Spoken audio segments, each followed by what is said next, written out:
Գտնվում ենք մի վանքում, որը ժամանակին բազում հայերի համար եղել է աղոթատեղի եւ ուխտատեղի, իսկ հիմա վերածվել է գոնի։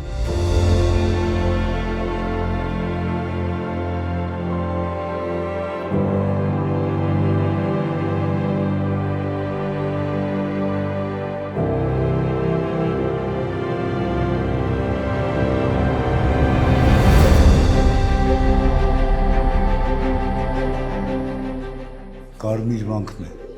կամ այն ամենը, ինչ մնացել է նրանից։ Վանքը գտնվում է Յաղիքեսեն գյուղում, Բամիից հյուսիս։ Այն համարվում է միջնադարյան հայ ճարտարապետության ուշագրավ օրինակներից մեկը։ Գտնվում ենք մի վանքում, որը ժամանակին բազում հայերի համար եղել է աղոթատեղի եւ ուխտատեղի, իսկ հիմա վերածվել է գոնի։ Եկեղեցու բուն անունը հայտնի չէ, բայց 19-րդ դարում այն կոչվել է Սուրբ Աստվածածին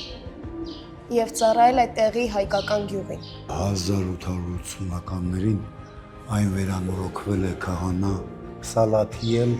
Տեր Դավիթյանցի կողմից իր սեփական միջոցներով։ Գյուղը մնացել է հայկական մինչև 1920 թվականը, մինչև այն պահը, երբ տեղի բնակիչները ստիպված լքել են։ Ամեն տեղից մի փոքրիկ մաս։ Որ մի օր ամբողջը հիշենք։ Այսքանից հետո այն դեռ կանգուն է։ Ու ինչ հուզիչ է, որ այսօր այստեղ ենք։ Այստեղ ապրած հայերի անունից մի կարևոր մասնիկ մեզ հետ